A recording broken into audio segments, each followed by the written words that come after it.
Hello, what's up and welcome. It is time for more Tower of God. This is season 2, episode 17. Yep, I was correct. It is 17.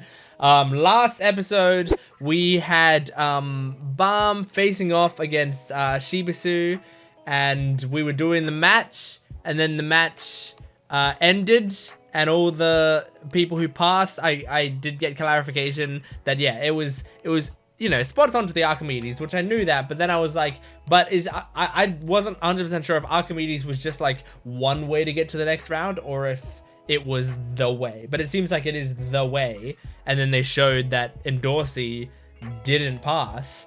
So, like, what's gonna happen with her? I think, like, she's with Traveler, so I think Traveler might be able to get her on somehow, but I guess we'll see. So yeah, anyway.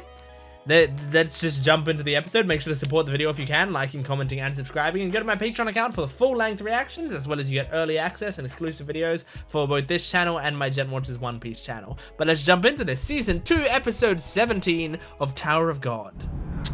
There it is. The deer are shocked. The earnings.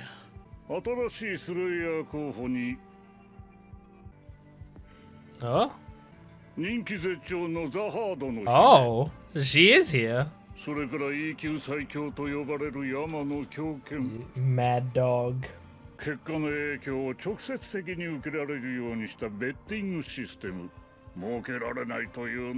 Okay. Makes sense.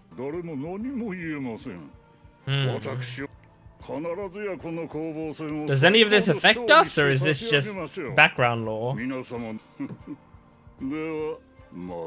Like, this seems just like classic executives behind the scenes making money off shit.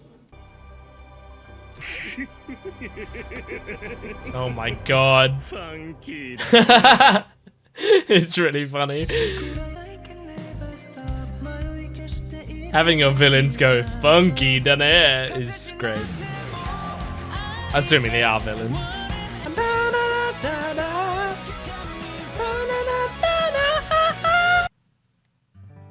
Funky! Back to the pool. We're gonna see Endorsi again? That's not Endorsi. Oh my god. May.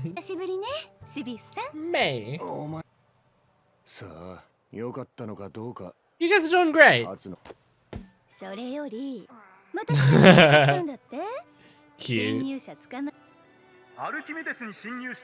Right. Was that Traveler? Right. So did you throw him under the bus?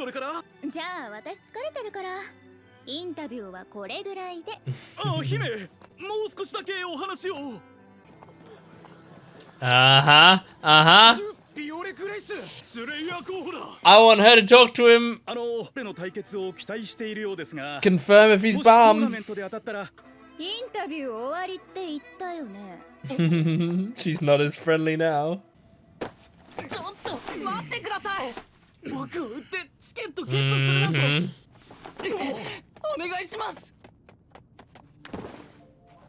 What's happening here? Maybe she'll still do a favor for him, even though she sold him out. God damn. Is that it? And also, you didn't do anything for him? No, you didn't. Huh. But you're still thinking about it. Oh, so is he in a cell on the Archimedes? Right.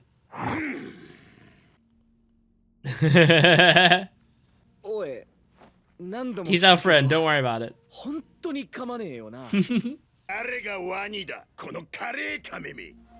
Curry channel? That's great.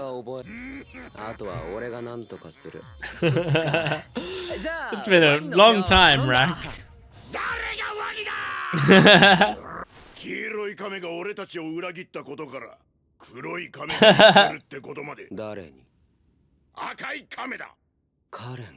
Yeah, who are you? Yeah.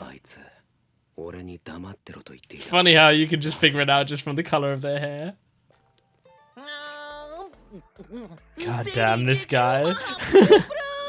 This unhinged dude. Damn, that sucks. I don't trust him. The redhead guy is gonna murder you. Oh, Jesus Christ. Oh, God.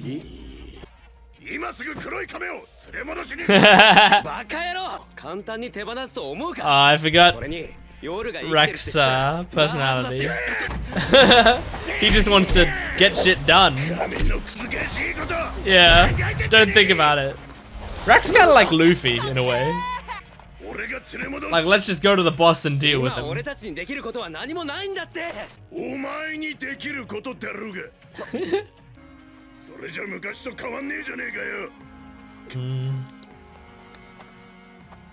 There's some wisdom in what Rex saying. Even though I probably would go with Khun over him.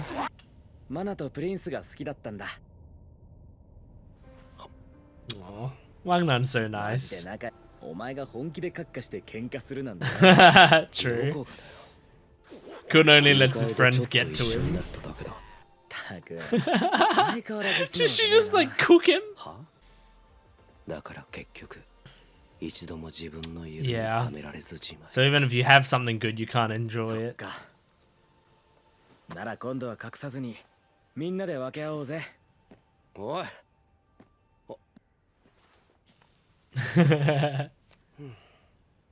Oh, look at that smile.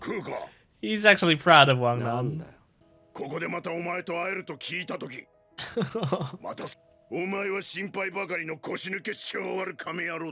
Evil natured. That's really cute.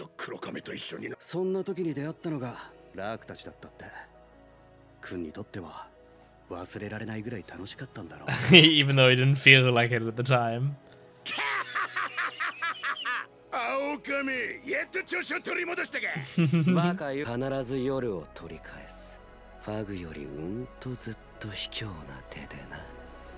Yeah, he's bounced back.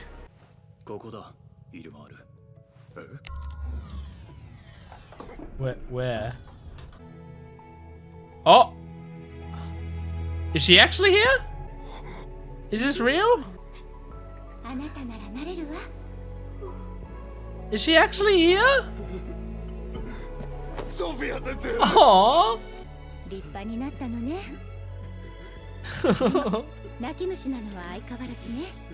Well, he's been wanting to see you for so long. Sashi dana. Damn! The music! Who? Oh god. Shit, man. No! No, give me the name! Beta?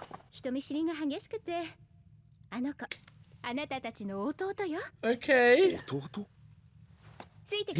I mean, he looked very strong from the energy coming off of him. Oh, right. It's spelled with an E? Incredible weapon. Okay, and what is it gonna be? Is that is it like an arena tournament fight? I don't know. Surely not. Surely it's not just one-on-one fights. Damn. I barely know what's going on, kid.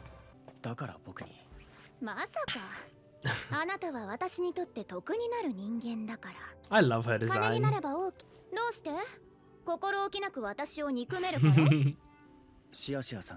Aww. He's such a sweetheart. She's trying to get him to be mean and he just says nice things to her. He's just a good guy. People can't understand it. In this tower, people are so selfish. they can't get someone who's just a good guy. And yeah, he inspires people.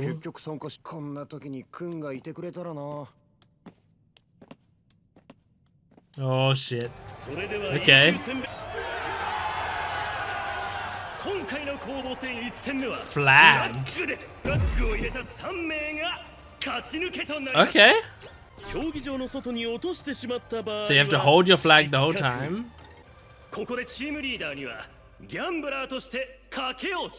What?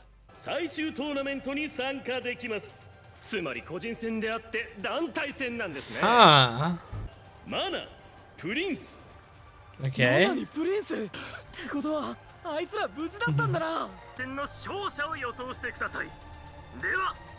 Interesting. So the leaders are just in a different room watching the matches and betting on them, and that's how they win.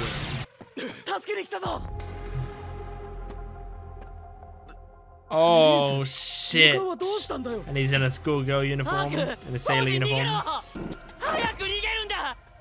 Oh fuck, man. She could just walk to the center and plant her flag in. Oh god. Oh my god. Falling up. That was a good episode. I liked that. And now we're into the workshop battle proper, it seems like. Which is very exciting because it looks like it could be very cool. Now, in classic Tower of God fashion, like it's very often like there's a mechanic that's like a pretty normal game thing going on, and then there's one extra level of it, which is like where things can be, you know, you can be really weird with it. And by that, what I mean is like in this case, there's the battle of like the people in the ring and they have to plant their flag down. That's a pretty standard sort of game to play, right? You just put your flag, whoever, the top 3 people who put their flag in the center, they win. But then you have the leaders betting on it, and it's a whole like meta game going on over the game. And they put that in there because then that allows for there to be like actual like weird strategy on top of that going on, and masterminds working at 1,000 IQ. Right, and so that's the classic Tower of God stuff. It's the same as, you know, with the previous match. I mean, you could have just had like a 1 in the chamber game. If you shoot someone, you succeed. If you fail at shooting someone, you get out. But then they also had stuff like, well, you can steal the bullets and then you can shoot people with light bullets, which pass people. And also the person who takes out, who shoots the most people with light bullets gets an item. And also the first person to do this gets an item. And like, you know, there's so many extra elements that the writer adds on top of the elements that are already there. And it adds much more complexity to the games. And I think it's cool. It makes it very cool. So I really like that. Yeah, there was a lot of cool stuff going on here, but I think my favorite thing is just people constantly sort of realizing that Balm or Juvie or Grace isn't like a horrible, you know, awful killer dude who like he does look like, with his current design, when you don't see his eyes, he does look like a, you know, mindless killer who'll just do whatever Fug tells him to do. But when they actually, like, people constantly talk to him and they're like, I think this guy is just like, he's not being mean to us, and he's not ignoring us, and he's remembering our names, and he's like thinking about how, you know, to protect us, or thinking about what we like and what we remember, and he's sympathizing with our backstories. Like, what's with this guy?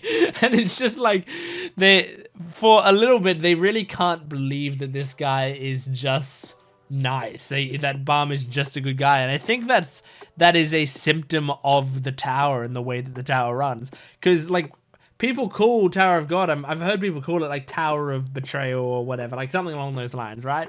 Because it's well known in this series, characters stab each other in the back constantly, and they're always playing each other. There's always like 10 levels to everything, right? But Balm is just, he's so straightforward, and he's just a good dude, and he's strong.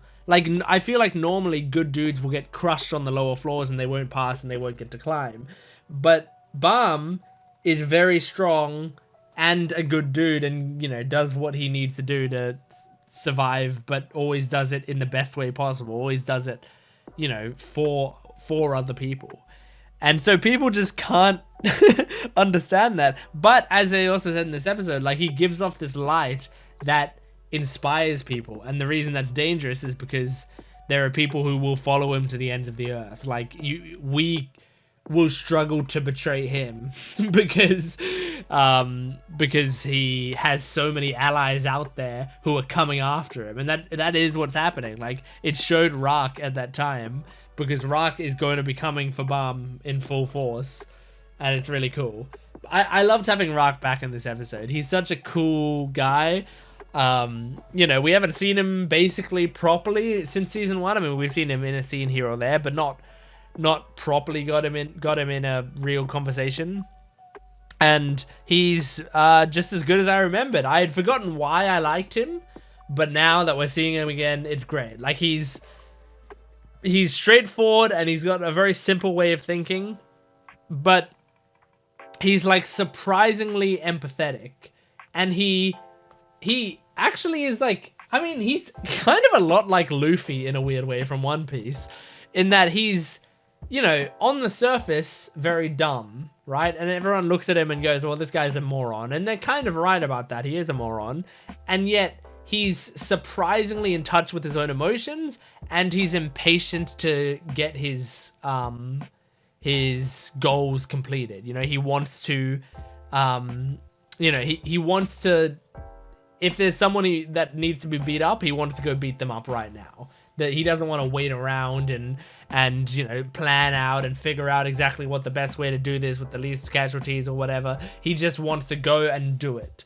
And I like that, you know, that line of thinking applies to both Rock and Luffy, because Luffy's a great character and Rock's a great character as well. It's a fun character dynamic. I think often having like the meathead, not just meathead with a heart of gold, but meathead with emotional intelligence is very fun. Especially when he's like in this episode, he goes up to Khun and he's like, hey, you know what? I was happy.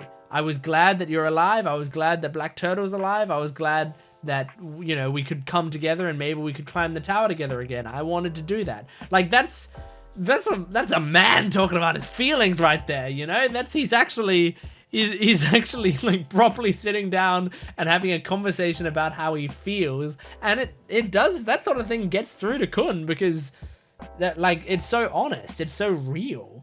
You're not hiding any like these things in layers of deceit or tricking each other. He's genuinely telling me like, hey, I think you've gone soft and I think you're like too scared to actually go after what you want, but I want this as well, so can't we do it together? Can't we actually figure out a way to do this? It's really nice. I like it a lot. And yeah, also I think it's interesting looking into Khun's story of like, he thinks of things as like, oh, it's like, if I get a pretty ring, I'm never going to wear it on my finger. I'm never going to show other people, because then other people can take it from me. So instead, I just take the ring and then I hide it away so that I never lose it. But because of that, I'm never getting to use it for the thing that it's supposed to be used for, which is wearing it as a ring. So in the same way, Bam has like, he wants to be friends with Bam and stuff, but then he also doesn't want to lose Bam. But because of that, he never like actually enjoys having a friendship with Bam. He never properly goes after it. Like, he's playing everything too safe, and because of that, he's constantly chasing after better things. It's very sad. It's a very sad way to think about everything, but yeah, it's great.